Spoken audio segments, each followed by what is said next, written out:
Isinilang siyang may kapansanan, kumakapang na parang pagong kung maglakad. Napakalayo ng kanyang nilalakbay sa araw-araw patungo sa kapatagan. Sa bundok sila nakatira ng kanyang pamilya. Mula sila sa lahi ng mga katatubong blaan na matatagpuan sa Davao Occidental. Namumuhay siya ng normal upang hindi maging pabigat sa kanyang pamilya. Ganun pa man ay nangarap din siya na makapag-aral at makapagtapos, pero hindi niya na iyon nagawa dahil sa kanyang kalagayan.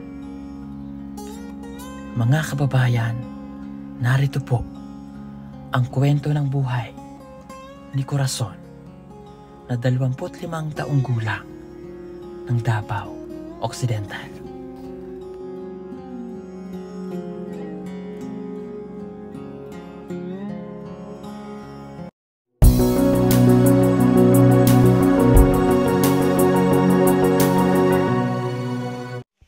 Sa kapatagan ay gumagawa siya ng pawid upang maibenta ng kanyang pamilya. Ito ang kabuhayan nila dito, bukod sa pagtatanim ng mga gulay sa bundok.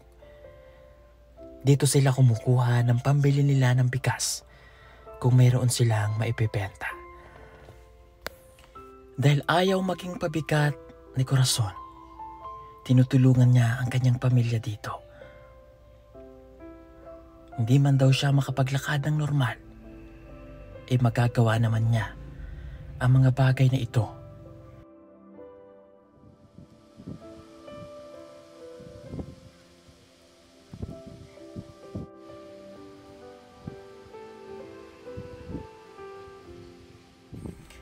Pagkatapos niyang manahi ng mga pawid, ay maglalaba pa siya sa ilog. Mahirap kasi ang tubig sa bundok. At dito nasaksihan mismo namin kung gaano kahirap para sa kanya ang ginagawa niyang paglalakad na pagapang-gapang na parang pagong pausad-usad.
Dito magsisimula ang mahirap nilang paglalakbay patungo sa tahanan nila sa itaas ng bundok.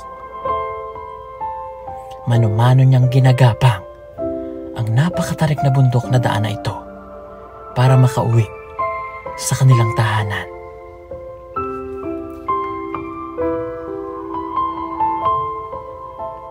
Magandang umaga sa inyong lahat mga kababayan, at ngayong araw na to pupuntahan po namin si Corazon aka Pake. Itong daan na to, ito po yung papunta sa kanilang lugar, doon sa kanilang bahay.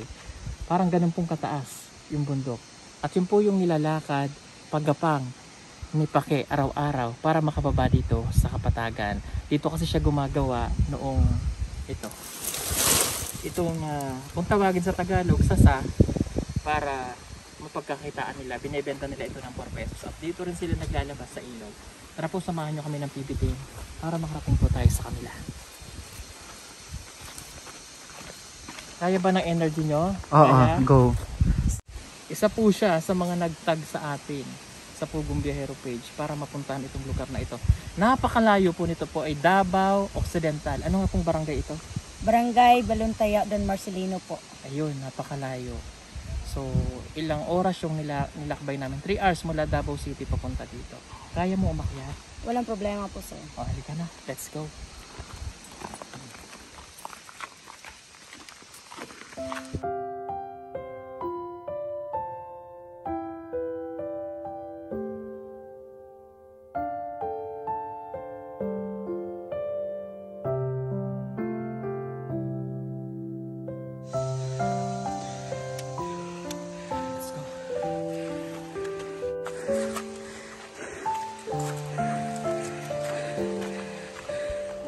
Habang tumatagal, ay patarik ng patarik ang daang ito.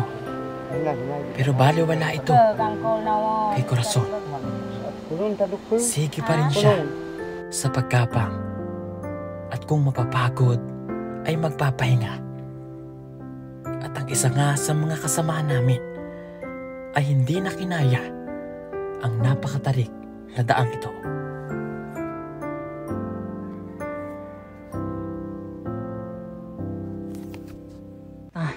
Kaya pa? Dito ka na lang. Oo. O sige. Grabe talaga yung Yung trekking. biyahe. Oo. Yung paglalakad ni Corazon. Okay. Grabe talaga yung paglalakad ni Corazon. Saludo ko. Dahil kahit may kapansanan siya, nakuha niya pa rin tandok. Pero ako po talaga, hindi ako sanay. First time ko po umakyat ng ganito. Ayun. Walang exercise, di ba? Oo. Grabe Sige. po, sobrang hinahabol ko yung hininga ko. At hindi ko na talaga kaya. Kanina pinilit ko, pero siguro hanggang dito na lang ako. Kasi magre-reserve ako ng energy para pagkababa natin. Para pupulikatin ako. Oo, wag na. Sige, dito ka na lang. Kami na lang. Tsaka wala tayong proper hindi kami nakasapatos sa kachineres. Kasi hindi naman namin ine-expect na bundok yung aakyatin natin. Kaya nga, buti na lang ako nakasapatos. Buti na lang ako mga kababayan. Ayan o, nakasapatos ako. Uy, mag-ingat kayo, Sir Paul. Sige, bye-bye. Dito na lang kami. Oh, inumin ng tubig ha. Sige, let's go. Oo, malaglag ka dyan. Ayan, tutuloy na po ako. Mga kababayan, lakad lang tayo. Dahil napakataas ang bundok na ito. Ayan o. Nakapagod. At bilib ako sa katatagan niya sa pagbaba nila dito sa bundok.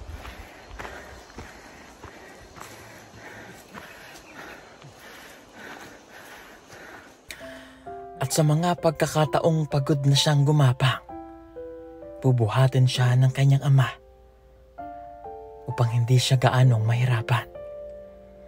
Pero kapag pagod na rin ang kanyang ama sa paglalakad at pagbuhat sa kanya, ay kailangan niya uling gumapang.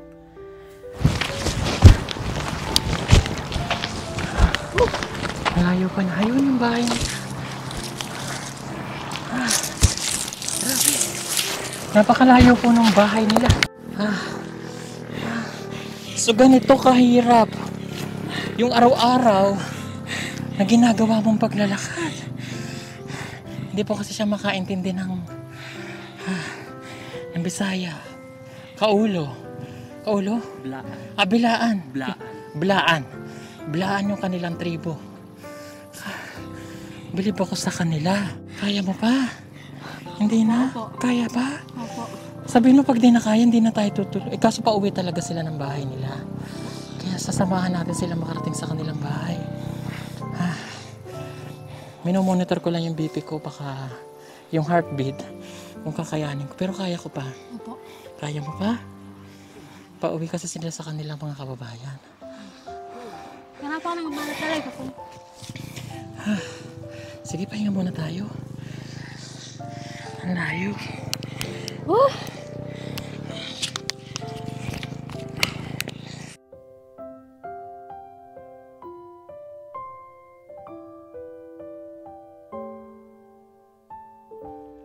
Makailang ulit na paggapang at pagpasan ng kanyang ama sa kanya. Malapit na rin naming marating ang kanilang tahanan.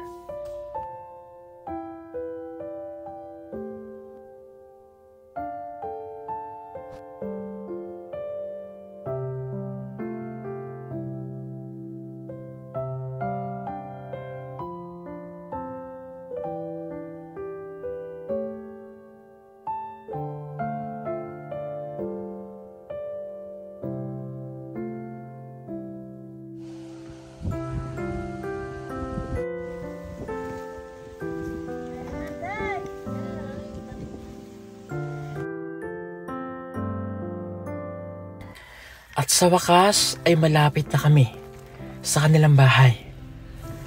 Pagod na pagod si Corazon.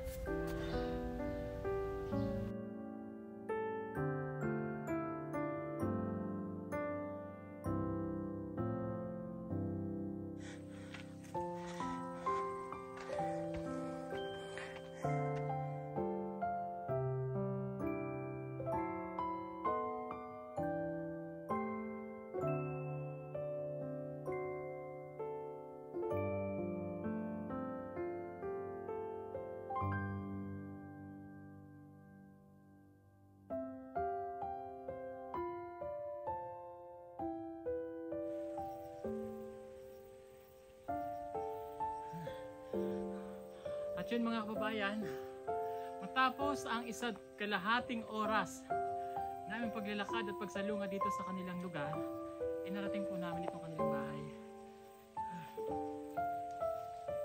Mahirap pong umakyat. Napakatarik ng bundok. Napakahirap maglakad. Kailangan talaga matibay ang resistensya. Buti na lang po mga kababayan, kaya ko pa. Pero kailangan talaga ng energy bago mo marating itong kanilang lugar.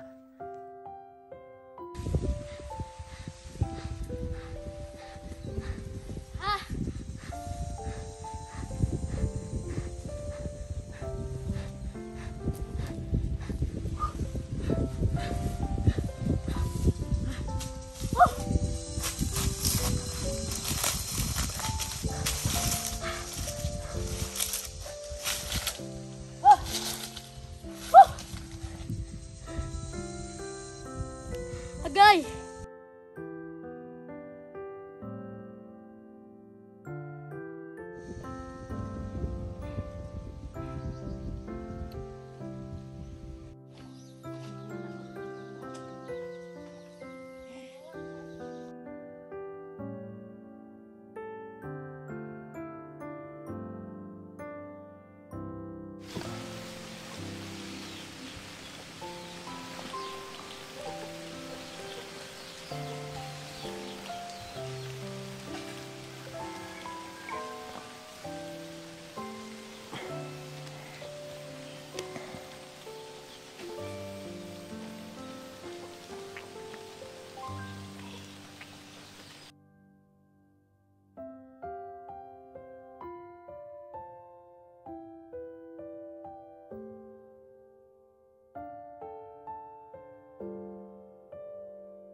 Ito po mga kababayan yung kanilang bahay.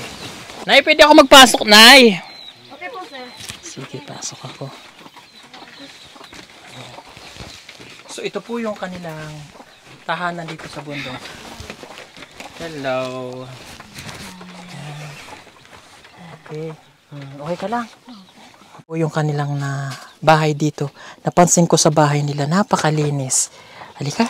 Halika dito. Okay. Ang linis ng bahay nila kahit nasa sa bundok po sila. Okay. Ito yung kanilang kusina. Ayan. Okay. Sige, dito lang tayo. Uupo, lingkod tayo. Lingkod. Okay. Mga kababayan, no, dahil iba po yung salita nila, medyo naano naman ng Bisaya, pero kailangan po natin ng interpreter. Halika po. Siya po yung ating interpreter. Siya po yung netizen na nagpadala ng mensahe sa atin. Okay. Ano nga ulit pangalan mo? Sino talaga ito? Corazon Inantay. O, siya po si Corazon Inantay. Pake kung tawagin. Okay. Ilang taon ka na? Pila imong edad? 25. 25. Oh. Okay. So, ikaw ay single, walang asawa? Wala, sir. Wala. Okay. Ikaw ba ay nakapag-aral ka? Ay, gaskwilaga ko. Wala. Wala. Simula pagkabata mo, hindi ka nakapag-aral. Wala. Bakit hindi ka nag-aral? Kan gaskwilaga ko. Alangan, simbatan naman. Alangan yung kapansanan niya. Okay, dahil sa iyong kapansanan, hindi ka nakapag-aral. Ito ba, nung mula no isinilang ka, ganyan ka na? Amda dik nga, may iniikahim tanga may. Oo. Oh.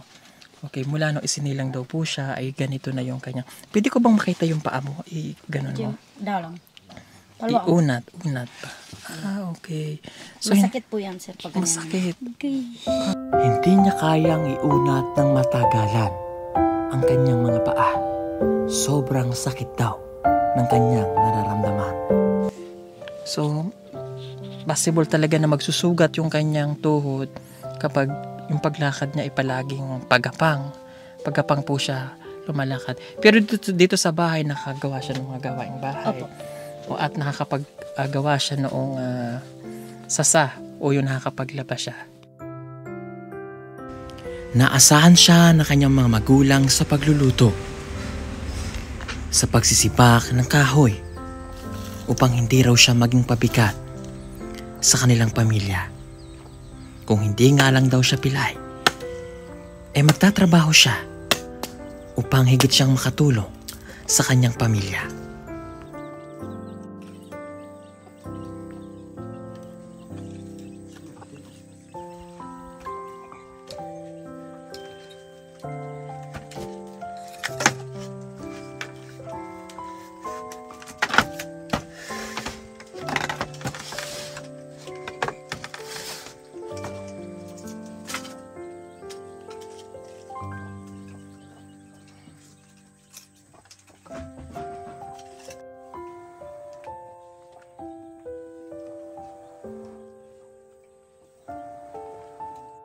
Yata.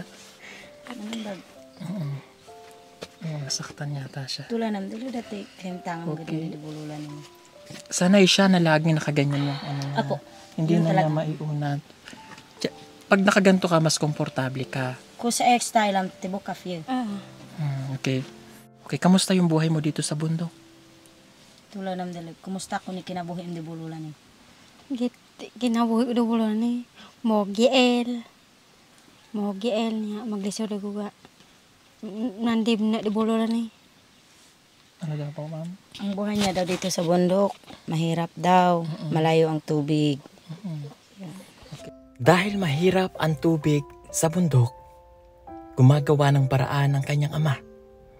Naglalagay sila ng alalot sa puno ng mangga upang kapag umuulan ay nakakapag-ipon sila ng tubig. So dito kasi sa bundok, mga kababayan, malayo yung tubig doon sa kapatagan. Para nandun kasi lang yung tubig, doon siya naglalaba, lahat nandoon. Mahirap para sa kanila dito. Pero bakit pinili ng mga magulang mo na dito kayo tumira? Kan naili lang mo am dinig umneng la. Alam ko to kok muna. Lagara ko ando ko Ini bali tanaw. gamit na dum ani tang gubdak ni. Sarilim. sariling lupa po daw nila dito, sir. Kaya dito sila manirahan Sa yung sariling bata pa. lupa nila. Pero wala ba kayong lupa doon sa mismong baba? Wala. Hindi tanaw ito. Hindi. Okay, so yung buong buhay mo, dito ka na lumaki sa lugar na ito. Dito buok kinabuhi, hindi ko bongomon, busot. Okay. Hindi mo man lang, hindi ka ba naiingkit sa mga batang pumapasok sa school o nakikita mong nag-aaral? Lamay balga ba dari mo nga galalo gato di eskwelahan, galalo. Alangan. Kalangan po daw, sir. Inggit na siya. Nainggit ka? Opo. Gusto mo pang matutong mag-aral? Opo. Gaano ka-importante sa iyo ang edukasyon? Dat ka importante di go ika eskwela. Sumulat. Para marunong ka magsulat. Opo. Ngayon ba marunong ka na magsulat? Kabalo na siya magsulat? May nagtuturo sa kanya? Si Ate Marivic. Okay. Yun po siya. Kabalo man na rin magbasa? Okay. At least Hindi ka marunong. Okay. Magsulat pa po, pantig pa po. Okay. Dahil ganyan yung nangyari sa'yo, wala ka bang nagustuhan o tumitibok din ba yung puso mo? Di bisan ka ba te kahimtangam landak krasam da ba? Hindi. Hindi. Pero kung may magkagusto sa'yo, mag-aasawa ka? Hindi. Kunon maya ge maloy. Bakit hindi ka mag-aasawa? Kan la maya ge maloy. Kan. Hindi. Natatakot daw siya na baka hindi siya matanggap dahil sa kanyang kalagayan. Okay na daw na ganito ang kanyang buhay. Tutulungan na lamang niya ang kanyang mga magulang.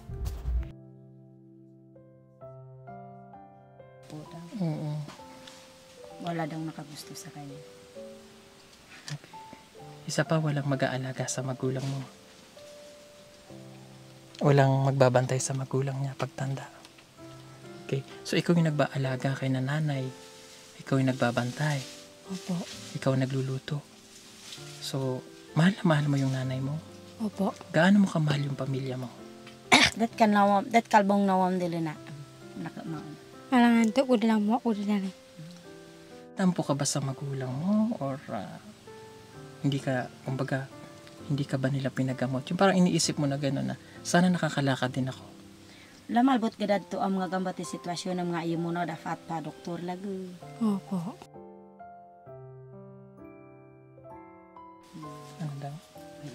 May galit na siya. May galit Dati ka. pa. Dati yun. Ano sabi mo sa sarili mo na lang? Dat manam di sarili mga gambat gaya. Alangan. Damay mo. Wala ka nang magawa kasi mahirap lang kayo. Pero late na ba siya? Napa-check up ka? Wala pang buwan, sir. Yung pumunta kami na ng Davao. Anong po sabi? Sabi ng doktor, wala na bang pag-asa na makalakad pa siya. Dapat sana yung 5 to 10 years old din siya. Then, ayun, makalakad siya pero putulin yung dalawang paa niya. Pero, sinabihan siya, ba, gusto mo patulin o hindi? Sabi niya, ayaw, wag na lang. Ganito na lang ako. Okay. Basta may bahay lang daw siya sa baba. Okay. Nung sinabi sa'yo ng galing. nung sinabi sa'yo ng doktor na puputulin yung paa mo para makalakad, anong naramdaman mo? Ayaw na daw. Ayaw na. Opo. Mahalaga yung buo yung paa. Opo. Na kahit ganyan ka, titiisin mo na lang. Gambatek, Opo. bisan gambatenan, come on. Sige na. Gaano kahirap yung sitwasyon mo na ganyan ka? Dat kalbong ka kaglisudom di gambate. Maglisoro. Maglisoro ka di boleh ko. Maya ugam na di bulol ba mawagi eh. Yun lagi ang mahirapan talaga daw siya, sir. Ayaw na niya magstay pa sa bundok. Oo. Kung malayo na talaga ang tubig. Okay. Ayaw mo na magstay dito sa bundok. Pero wala naman po silang bahay sa kapatagan, wala silang lupa. Nakikituloy lang siya doon. Okay. Ano yung pangarap mo? Balay. Balay? Ano pa? Opo. Ano pa? Tindahan. Tindahan. Oh. Ano pa? TV. TV. Oo, lagi ka nakapunta. Gusto mo ng TV? Opo. O bakit TV ang gusto mo? Kan TV kayo. Oh, kasi, Ba't ko na nahiday ba? Ngabang niya. Gusto niya pareho kay nanay na Barivik niya. O kasi dito sa bundok, never siyang nakakita ng kung anong mayroon sa syudad, nung mayroon sa kapatagan. Kaya, noon lang siya nakakita ng may TV. Siyempre, iba yung pakiramdam na may napapanood na artista or show. Sinong kilalang artista? Sinta nila ang artista. Wala. Sir, Wala. So gusto mo magka-TV, bahay, at saka tindahan. Bakit ito yung pangarap mo? Bakit ito Kanay yung gusto kayo. mo? kaya ko dyan malingaw. Para hindi na siya. Para libangan. Para libangan. Okay. So siya po ay isang PWD at naninirahan dito sa bundok, no? Okay, meron akong ibibigay na tulong para sa iyo at sa pamilya mo. Sana'y makatulong ito. Nunlen. Ganun mo yung kamay mo. Ibigay ako sa'yo. Ganyan mo siya. Siya malam. Yan. Okay.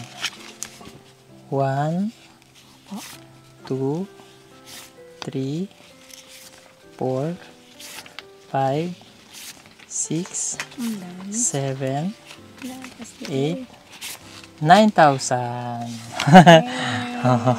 Salamat diba? po. Happy ka ba dyan? Happy? Opo. Anong masasabi mo? Salamat. Salamat po. Thank you po. Labis ang kagalakan ni Corazon sa hindi niya inaasahang matatanggap niya mula sa amin. At hindi pa dito natatapos ang regalo namin sa kanila. Nagbigay po kami ng grocery at solar para sa kanilang pamilya upang magkaroon na sila kahit paano ng ilaw dito sa bundok. Gawin mo sa 9,000. Salamat. Dut kay ba di 1,000, 9,000. Panandaan ko. Ano pa? Ano yun? Pang-ulam. Pang-ulam? At pambili ng mga damit. Marami namang damit. Oo. Ano pa? Pinsa yung mga ulam. Dut pa kay ba doon? Uwa ko rin din. Dan gamit ko. Damit? Ano pa? Oo, isay doon na ako. Oo. Nangam sa igit at coke. Gamitan ng bira ko noon. Dag para idag sarili ba? Ah, okay. Para po din daw sa sarili niya. Para sa sarili niya. Magagamit sa Kagamit. Opo. Okay. Okay. Pagbaba, may ibibigay pa ako sa iyo doong 1,000. Para 10,000 na yan. Para kung may kailangan kang bili na pambili ng damit, doon mo na lang ibilin sa baba. First time niya nakasakay ng sasakyan ever since sa iyang pagkaano buong buhay niya. First time na Sige, tay. magsakay ng Tay, anong pangalan mo, Tay? Sabero inantay ko. Okay. Si Tatay? Sabero. Salvero. Inantay. Sabero. Sabiro. Yung mga pangalan po nila kakaiba. Si Nanay, anong pangalan ni Nanay? Flora. Flora inantay. Flora Inantay. Okay. Sino po ang nag-antay sa inyo? Joke lang po yun. Si Nanay Inantay, Flora Inantay. Ilang edad mo, Nanay? Pila edad? Kamukha mo si Nanay. Si Tatay, pila edad? 49 ko. 49. Okay. Nay, gaano nyo po kamahal si Corazon? dat kalbong kanawam ko kurason. Buong ka na kurasun kaya ay kakaagin. Siram tapan. Laman tukuk aguk na lakan manjul lasaragdun. Aguk na buong ka na magurun. Kilat buhatan masnuk may muknaan muga sampuk. Kawag turael kawag man turungan to umpuk. Mahal niya po daw si Corazon dahil tutulong daw siya gawaing bahay po sir. Maglaba, mag-igib ng tubig, yung pumunta na doon sa baba. Then magkuha ng kahoy, ng panggatong. Iyon po sir. Okay. So, maliit pa lang siya na katulong mo na siya sa mga gawain ng bahay. Okay. Nasabi niya kasi may tampo sila sa inyo dahil nung bata siya hindi niyo sila naipagamot. Bakit hindi niyo po siya naipagamot nung bata pa siya? Ante, man paki ginang kibok mahal na won gamo ayo mo no nga lanan nga pabag lamaya yo fa doktor kan Kan lagka din ang wayo yung muna, ipadoktor doon. Abi gurag ko man ko tarag pa nga ay. Kinatiya mana man galam ko tarag doon na tarag doon. Gago dalol. Kan lagka din ang wayo nga, padoktor. Tiga ko dalol na ila tarag doon. Manan nga ani paki siguro. Okay, ano po daw po yan? Ano po sir, sabi niya, yung bata pa daw si Corazon, ano niya daw, patayo pero hindi makatayo. Yung sa atin ipa-jump. Hindi siya na ipi-check up nung araw. Dahil napakalayo ng lugar nila. Opo, Bukod dito sa lugar nila, may bahay pa sila sa bundok. Sa pinaka-peak. Ayun po sir, yung sa kabila ating bundok na yan. Doon sa Kinamot, pangalan niya po Kinamot. Doon yan banda, opo. Okay, kaya hindi na kayo nagkaroon ng time na siya ipagamot. Then, nakapakahirap daw ang buhay nila noon, sir. Kaya nga hindi nila napagamot yung anak nila. Pero bilang magulang po, gaano kasakit sa inyo na nakikita nyo yung anak ninyo na gumagapang siya, palakad, lalo't dito kayo nakatira sa bundok? Gaano po kasakit sa inyo yun? Ante, isip sa to kaginikanan, dati nati yung Tasag yun. Tasa katruk na man kurason ni. Nya gaub na sa di kuno. Man agud no lakayang go. Gaub na lakaya. ang gasang pula imana may ba? Kaya guman, hinga aning, kugwa-guba, para gamta banglag. Kay Nadet bisan bok tamaning kamot, la kaya, takol nun ng jud. Ayan, sir. Ginawa nila daw lahat po, sir, dahil gusto nila makalakad yung anak nila. Pero paano nila, kahit anong ginagawa nila, yun dahil sa hirap ng buhay. Hindi wala, talaga. hindi talaga. Okay. Sige. mga sa ban kagunaban. Mabago man kabong kaukoh duan. Mahirap talaga ang buhay, sir, nila dati. Kasi habang anong tawag, anong salulo. Salulo niya ang anak. Yung may ano dito. Oo. Then yung ang galon sa amin dati yung kawayan. Yung kawayan. Doon po nag-iigib ng tubig, dala yung anak. Pero ganun talaga ang buhay. Napakahirap talaga. Mahirap talaga. So kaya hindi na siya naipagamot. So siguro dahil malaki ka na, huwag ka na magtapo lang naman yun. Pero importante na buhay ka at kasama mo pa rin yung pamilya mo. Ayan. Kudat natin hindi ko naamay mo nga malbot gididilo. Nasagni talaw nan kay nganong sa bagmahimo ta kay tungod ka alisod. So ani adnawaten gid ta mahimo tagambatay. Pero ito, tanong ko lang Nay, dahil matanda na kayo, paano po siya kapag dumating yung panahon na tayong lahat, kayo po ay aakit na sa taas? Yung pangutahan anti gambat ko kurason na siyempre tuotinan mo. Mautitin sa gyud, direct nga istorya. Mautitin sa gyud. Kibo Corazon na ni man tayo doon. Sa obligasyon. Kibo Planag kan. So niya. Yung mga kapatid niya daw, iwan na lang daw sa mga kapatid. Okay. So yun, iiwanan ka na lang sa iyong mga kapatid pag dumating yung panahon na gano'n. Pero pag dumating yung time na ikaw ay wala na sila sa'yo, huwag ka pa rin mawawala ng pag-asa palagi. Isipin mo palagi yung mga positive. No? Kugambat kali panahon karang lunaam, siyempre nung gusalo to sa mga titin sa mga. So, Masayahin siya, no? kamti utakam nga, Ang gani. ang galaminawam. Okay. Ito kaya ang kurason ni.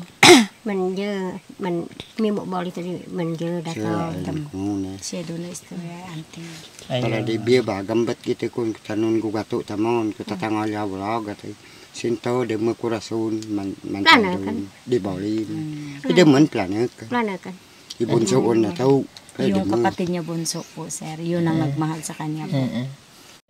Si Corazon, alam mo ba yung pelikulang Corazon? Si Corazon ng unang aswang.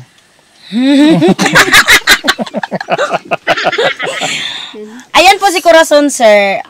Ang nakita po, ko po kay Corazon, masayahin na bata. Oo, masaya. Kahit nahirapan na siya, parang gagawin niyang trabaho niya sa chill lang. Yung parang totoong niya, yung parang normal na tao. Parang ganun lang buhay niya. Yeah. Okay. Tawa ng tawa. Sige po mga kababayan, maraming salamat po sa inyong lahat. At salamat po sa pagpapatuloy dito sa inyong munting tahanan. Salamat po sa ating concerned citizen na napakagaling kumanta. Salamat po sa inyong lahat and God bless po. Dito na lang po namin tapusin itong vlog na to. Maraming salamat po. At sa mga gusto pong tumulong para kay Corazon, nandyan po yung aking GCash number. Mayroon ba kayong GCash? Meron din po. Okay. Sige, sabihin mo nga yung GCash number. Hindi ko po na-memorize yung number. Sige, ilalagay na lang namin sa screen. Maibigay mo sa akin, ha? Sa mga gusto pong tumulong para po sa kanila, para direct na po nilang matatanggap yung pera na ipapadala nyo through GCash. Yan pong nasa screen nyo. Marami pong salamat. Bye-bye. Bye-bye tayo. Bye-bye po. Bye. May God bless us. God bless you. Okay.